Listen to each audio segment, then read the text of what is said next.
Hey there, future celeb, and welcome to How to Be Famous with Whitney Euland. I'm your host, Whitney Euland. Now, I'm a big believer that the world would be a better place if more good-hearted people were able to make a massive impact. And if fame is calling to you, then there is an audience for you, and I'm here to show you how to find it. In this show, we are diving into the art of becoming a self-made celebrity. And no, you do not need $1 million ad budget or a team of talented agents. You already have the power inside of you, and I'm here to show you how to unlock it. I'm here to help the talented artists, creatives, and influencers tap into what I call celebrity energy so that you can become the magnet for the opportunities, fame, and success that you know that you were born for. But we're not here just for fame's sake. We're about making a positive impact, sharing your unique voice, and ultimately connecting to like-minded souls who also want to make a massive impact. So join me as we explore the stories, secrets, and strategies to help you shine brighter and leave your mark on this world. Get ready to be inspired, informed, and entertained, because this process is really about turning your dreams into a reality and finding the audience that is obsessed with you. Don't forget to hit the subscribe button, and together we will embark on the journey where I show you how to be famous. Hello, future celeb. I hope that you're having an amazing day whenever you are listening to this. I am super excited for today's episode. If you've been following my TikTok journey, you know that this year, 2024, is a year of recalibration. I had to let go of so much in this past year, and I had an unexpected divorce. I became a single mom. My business, is also another baby of mine, right? Like, there just was so much that happened in this last year, and I feel like my literal body, my spiritual self, like all of that has honestly taken a hit because I kind of needed to, for survival, just put myself on the back burner. However, I believe that a celebrity is someone who is celebrated, and that has to start internally. And for me, that was honestly, I don't know, it's been hard for me to say no, I'm going to prioritize my health. I'm going to prioritize my happiness. I'm going to prioritize my well-being, because have been in this mode of give to my clients, give to my baby, give to the business, all of that. And so this year, though, we're reclaiming, because I really do think that that is going to be the thing that takes me to the next level in continuing to share my mission, share my story, help people grow, expand in all of these ways. And so one of the ways that I've been wanting to do that and have been feeling pulled is that it's time for me to upgrade my wardrobe. I'm such a big believer that your wardrobe can be a manifestation tool, and it's a way of kind of getting dressed, putting on your quote unquote armor, right? Of preparing for the day, preparing for ultimately the kind of person that you want to be, right? It's it's tale as old as time, right? Dress for the job you want, not the job you have. And it's time for me to upgrade that. And so all of that said, I was so freaking excited when today's guest, Arad, slid into my DMs. She's an absolute gem of a person. You're going to hear or see that. But I'm after this interview, I was okay, great. So Abby's my best friend now. She's so sweet. She's going to give y'all a little bit of an intro in once we get started with the interview, but I did want to read her official bio so that y'all know that she's fucking legit. She is a celeb stylist. So Arad is an LA-based wardrobe stylist and master shopper known for helping her high-profile clients feel chic and confident. With 2 decades of fashion expertise, Arad translates runway trends into real and accessible looks for actresses, actors, influencers, and Hollywood executives. She has amassed a cult social media following for her sly videos of mining the best designer dupes at Target and shopping on Amazon. She tells you where to buy it and how to wear it. Arad is a contributing stylist to The Hollywood Reporter and InStyle, who has been quoted in The New York Times. She also styles ad campaigns for brands like Hourglass Cosmetics and Splendid. In 2020, Arad launched Your Stylist Says, a fashion brand and online destination that has consistently sold out capsule collections of signature bathing suits, sweaters, and dresses. Her iconic The Best hat has been spotted on stars like Reese Witherspoon and Michelle Monaghan. Fashion has the power to be truly transformative, says Arad, who specializes in creating looks at any price point. Your style can be your superpower. And that is absolutely what we talk about. She gives us all the tips, all the tricks, all of the things in this episode. One thing that I fully forgot to do was ask her where y'all could find her. So make sure to head to the link in the show notes. I did include that so that you can follow her along. She's an absolute delight. I'm so excited to share this episode with you, and enjoy. Hello. Welcome, Abby. Thank you so much for being here. I'm so excited to have you for the most selfish reasons, which I will get into in a second. Abby is a new friend of mine for those of y'all listening, and I'm gonna let her just kind of introduce. Obviously, I gave a little bit of an intro before we got started, but just like in your own words, like tell me what's your spiel? Tell me the Okay. Hi, it's so nice to meet you and finally be here with you. I am a LA-based celebrity stylist, wardrobe stylist. I have some celebrity stylists, some celebrity clients that I dress, and some regular executives that I dress as well. I am an expert shopper. I style for a ton of brands. I've just been working in fashion my whole life. And I've been obsessed with fashion forever, like since day one. And my earliest memories really are like around creating outfits. And I mean, this is truly like I'm doing what I was meant to do.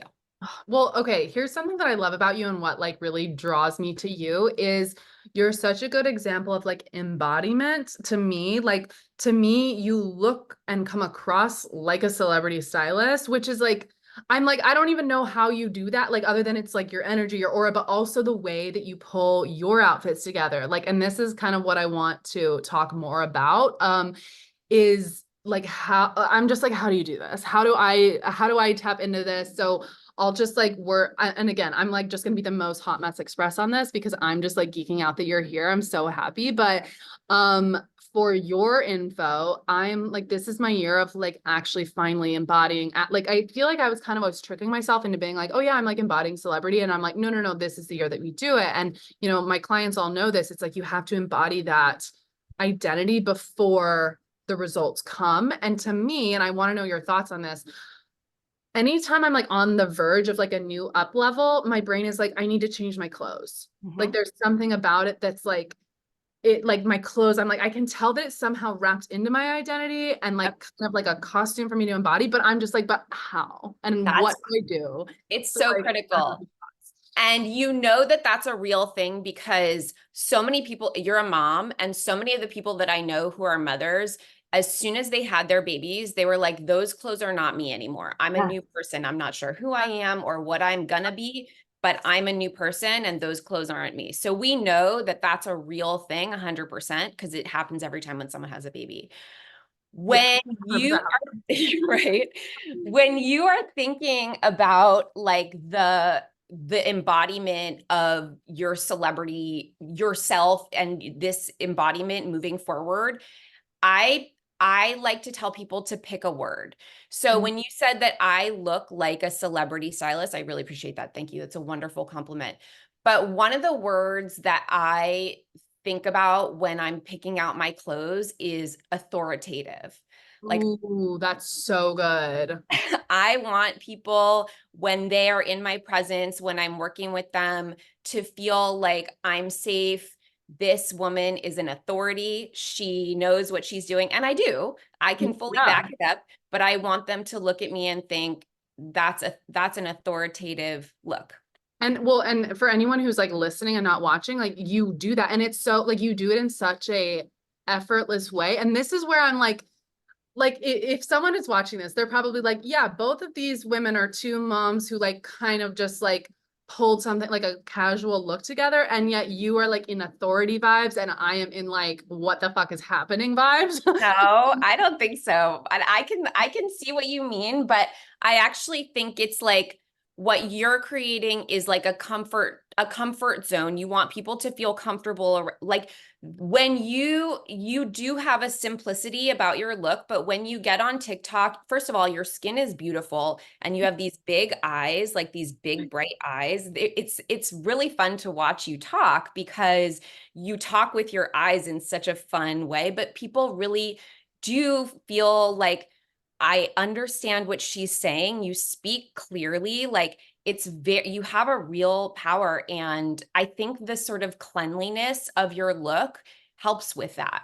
Like the word that I would pick for you is like clean or like sheen, like it's a real, like, I love that. Well, and it's interesting because I do feel like, and so many of the listeners are artists, creatives, influencers, those are the people that I help. And I do think as like creatives and as artists, it's like the clean word is kind of what's coming to me is almost this like clarity and like channel. Whereas like I do feel like, and this is what I'm curious about. So I believe that as stepping into celebrity, it's like it's this weird thing that I'm experiencing and also witnessing clients where it's like you're stepping into an authority, but it has to be you, like so authentically you and your authority. And so then it's like, I can't just wear things that celebrities look like. I have to find what that is for me, if that makes sense. And it is like course. hard and confusing for me then, because I'm like, there is this sense that it's like, I do want to be this channel. I do want to be this like reflection, but then also my authority. And like, so I'm curious, like how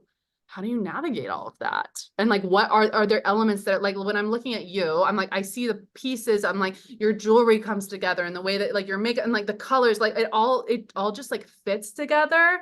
And I'm wondering if there's like, I don't know, I'm just word vomiting now because I'm just like, how do you do what you do? And how do Oh, thank you. Well, it's truly like a passion and I think about it a lot. So Sure, sure. I it's but the jewelry that I wear like is stuff that speaks to me, but jewelry is jewelry. Like I think any jewelry is fun. Like I love unless it's like really over the line, like I'm really into jewelry and jewelry does not have to be expensive. It is a really like easy and fun way to accessorize and express yourself, like, and I will like pile it on and it's just a easy it's you should wear what speaks to you and makes you feel like, oh, this enhances my outfit. I do also believe in one really nice piece of jewelry, and actually one of the things that you've said that I've taken is like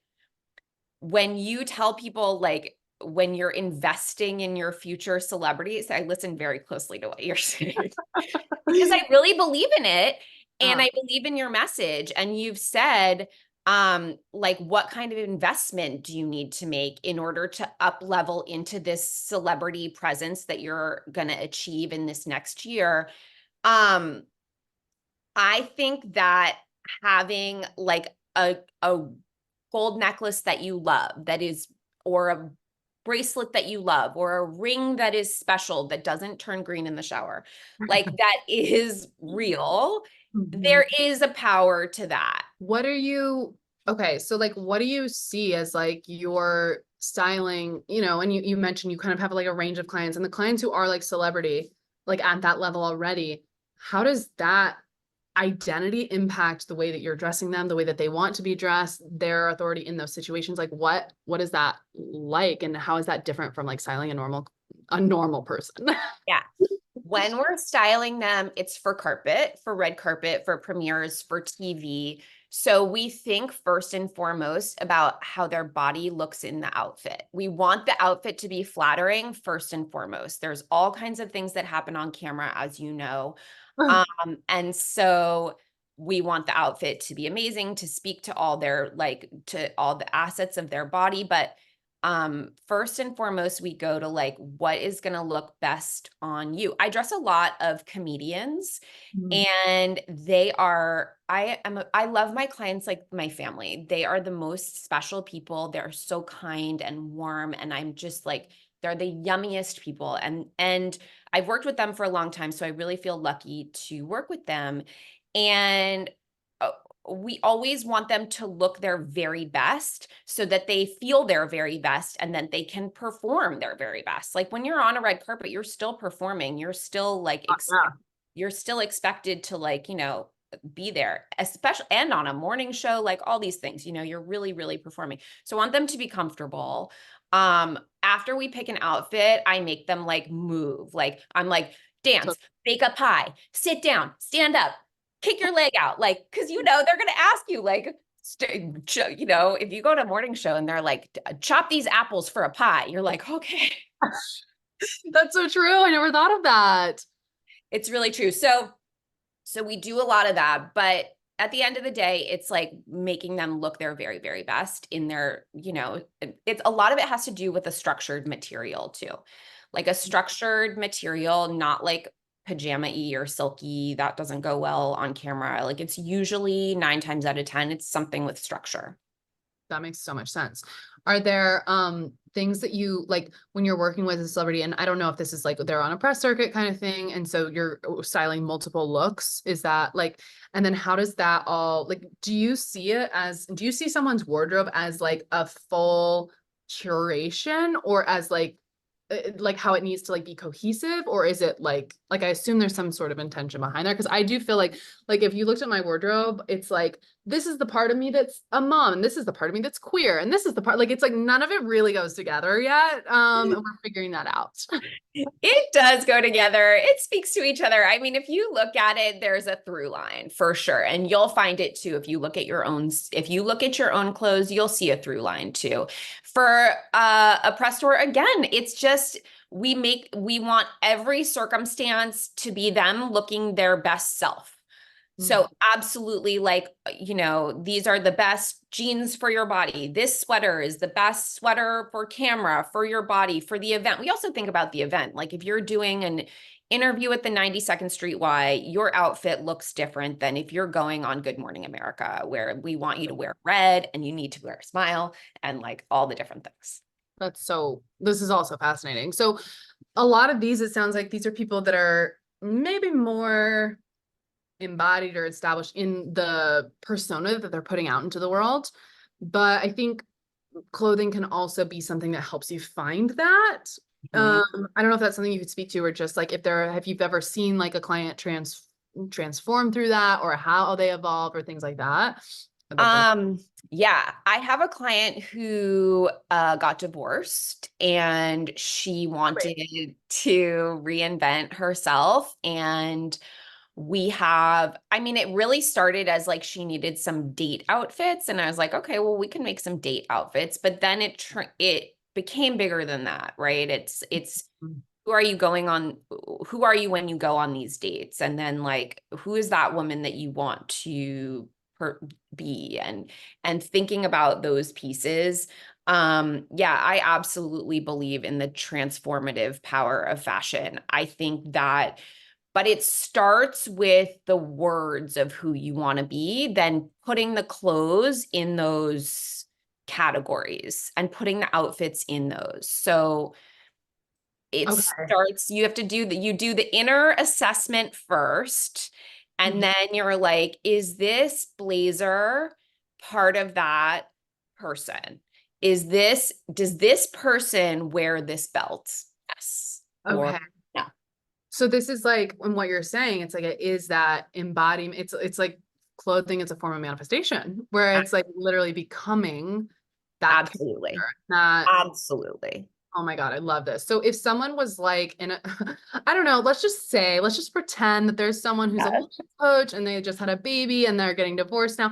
Anyway, and they just kind of feel like they're starting over. What are the like staple, like, do you feel like, and I love this story about, the woman who was like, let's start with the dating. Are there places you think that someone should anchor into to kind of start that? Like I'm not yet at the place where it's going to be like, let's burn the whole closet down and start over. So like, what are I don't know, do you see like staples or just things that are like this, you mentioned like the jewelry pieces like that?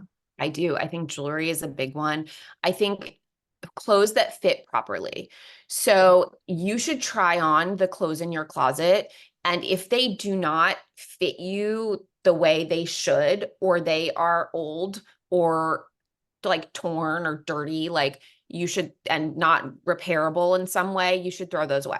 If you have I am such a big fan of going to the dry cleaner. I know you live near me. I don't know where you live, but I think you might be my neighbor.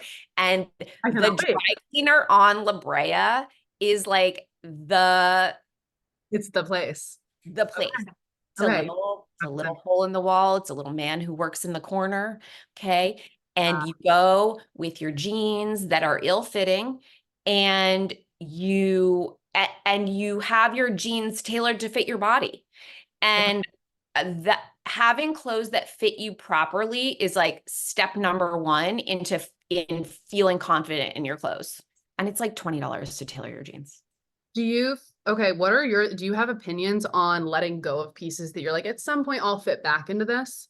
No, you should. I really, really love a purge.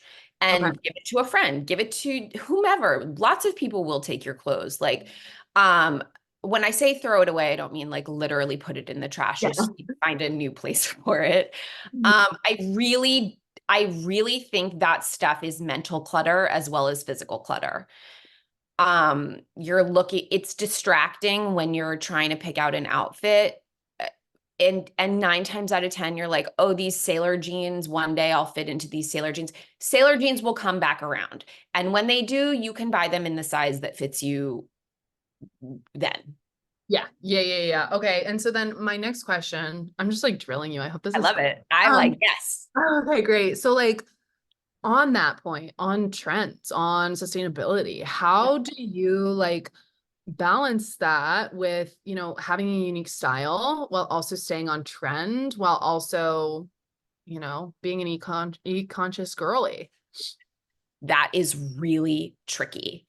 Mhm. And I really think it gets so much worse with influencer culture too, because everyone is like constantly scrambling for the thing. I think it's really, really tough. I handle it by uh taking my clothes to the dry cleaner and taking care of them. Mhm. I try to not, if I like something, I don't necessarily buy it Okay. because I don't need it. Like if I see a dress that I love, I wish that I had a lot of occasions to wear like a fancy dress, but I don't. So if I see a fancy dress that I like, I probably won't buy. I take a screenshot of it or a picture if I'm out. Like that is critical. You must. If you see something, because if you're still dreaming about it 6 months later, you should buy it. But it's important to remember how much volume is out there, and there is just so much stuff. And for every t-shirt, for every like pair of jean shorts or whatever, name it, there is 10 or 15 more jean shorts and t-shirts like right around the corner. It's just a constant flow of stuff. So you have to keep the flow at bay. I think I love what you're I don't know if this is intentional or not, but like what I'm hearing is like there's so much just generally just so much more intention behind the purchasing, and so much of this like just kind of like gut check in with yourself of like, do I need this? Does this feel good to me? Does this fit my body? Like all of that, which I think is something that is really beautiful, and also just kind of ties into the work that I do with people, where it's like we're all about getting clear on your intention and on your real authentic voice. And so but it makes so much sense if your voice is reflected in your clothing, that like then it needs to have that much intention too. Good. I'm so glad to hear that. There's little tricks to it too. Like if you buy something and you don't wear it within 5 days, you have to return it. Tell Unless it's like I bought this to wear to a wedding next month or whatever, me you more of have these. to return it. Tell me more. Right? There's that one. It's if you are a closet clean out is not one activity you do once a year. You have to do it like almost on the daily. If you're getting dressed and you pull out a t-shirt and you're like, I'm not going to wear this t-shirt today. I don't want to wear this t-shirt. Ask yourself why and visualize, will you wear this next week then? And if the answer is no, out. Because that becomes clutter. What did you do? You picked up a t-shirt, you didn't like it, then you like went for another. It's like and it accumulates and it creates, once you clear it out, you have a vision for more outfits actually. And forces you to be a little more creative. I love that. This is so cool. What would you, and are there questions that you would, I don't know, like if someone is, not able to hire you, they're doing this kind of journey on their own, are there questions that they should be doing in that reflection process and in that like kind of visioning of who they're wanting to step into that can help them to build this for themselves?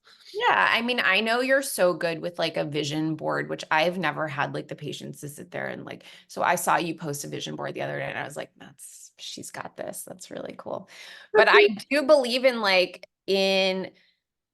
making a vision board of the kind of outfits that you think that are a reflection of your future self. And then I do a lot of like discount fines and dupe. I mean, everything is a dupe of a dupe these days, so it doesn't those fines don't even matter anymore, but I do a lot of like Target visits because I want people to see that like you like that totem jacket, it's that Target copied it and it's $30.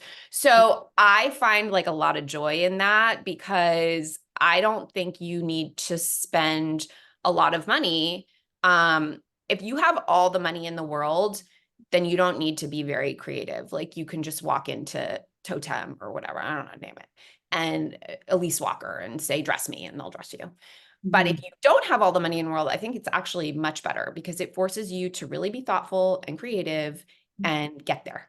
Yeah, there's like such creativity that comes from the constraint of it all that like forces you to really, and I think as, you know, with my clients, it's like they're finding, developing, zeroing in, amplifying their unique voices. And so to actually do that work on your own sounds like it could then would maybe even be like a better fit and maybe a more true, you know, or to do it with someone, but just to No, just walk in somewhere and be like, dress me, right? trust me. No, there's no creativity in that. And I think that that's very, it's almost like a wasted opportunity.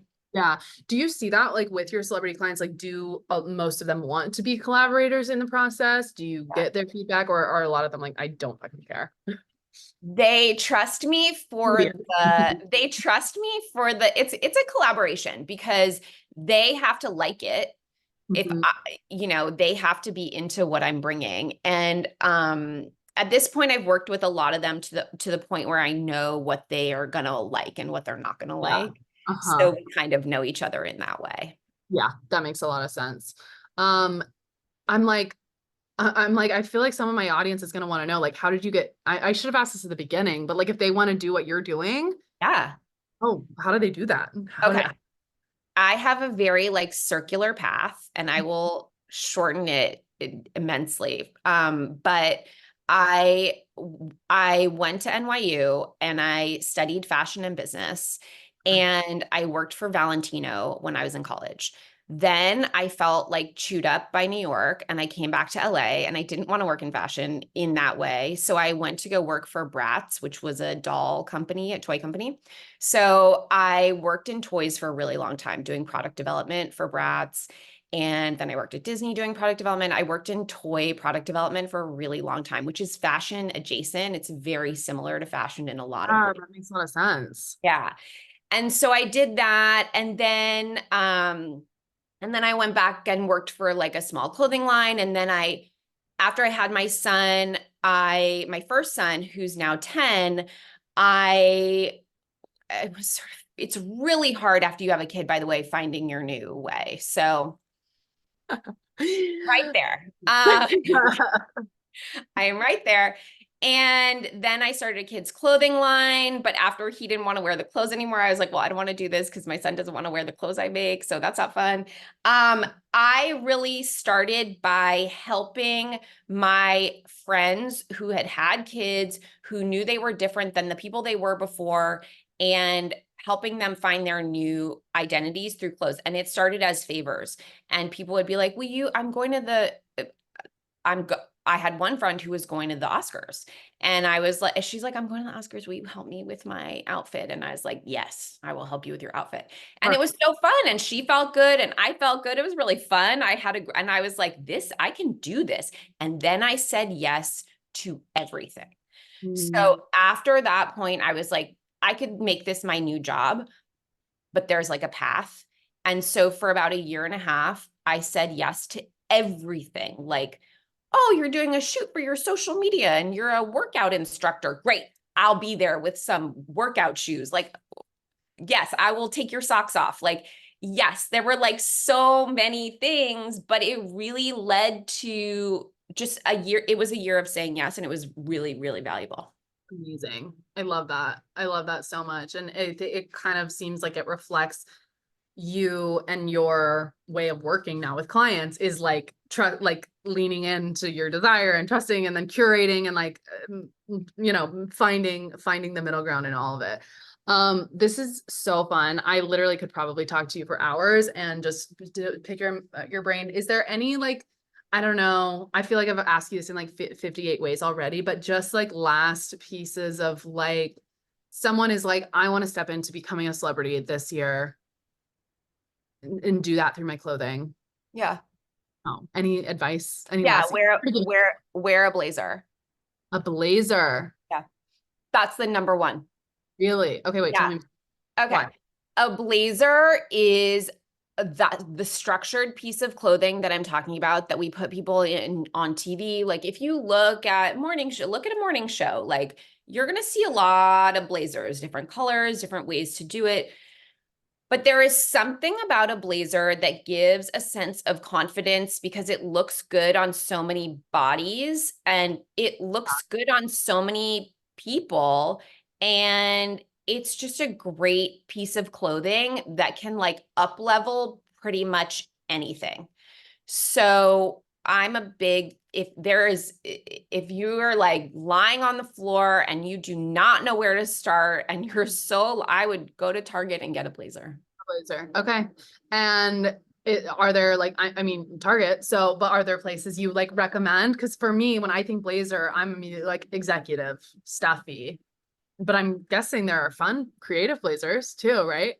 I mean, I hate plugging Zara because I feel what they do is so bad for the environment. I will like stand up loud and proud and say that. But occasionally, like they have what we need. And I like a blazer I mean, there's so many different ones. Order one on the Real Real.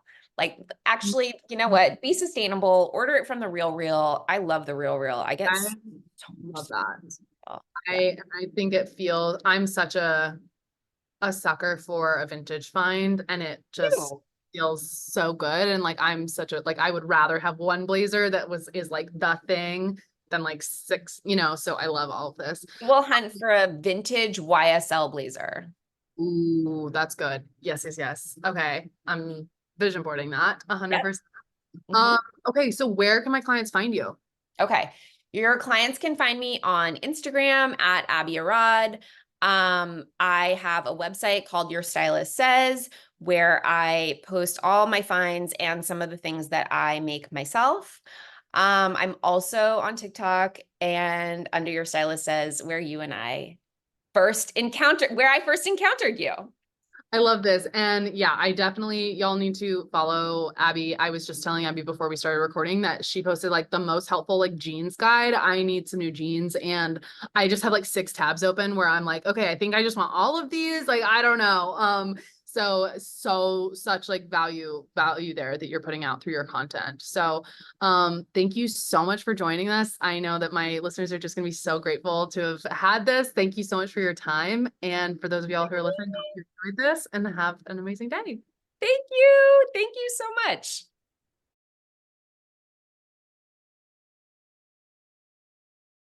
And that's a wrap on another episode of How to Be Famous. If you found today's episode to be helpful, then make sure to subscribe and leave me a review or tag me on Instagram at Whitney Euland. Your feedback helps me to continue making empowering content. And if you're ready to be the next big thing and you want to take this work even deeper and work with me directly to become a self-made celebrity, then head to the link in the show notes where you can learn how to coach with me directly. If you have any questions, comments, concerns, or gossip, then feel free to slide into my DMs. They are always open. I'm at Whitney Euland on TikTok and Instagram. I always love hearing your stories, celebrations, and wins. And remember, this is not about fame for fame's sake. It's about making a positive impact, bringing your dreams to life, and inspiring people along the way. Stay inspired, stay ambitious, and most importantly, stay true to your authentic self. Until next time, I'm Whitney Euland, and this is How to Be Famous with Whitney Euland.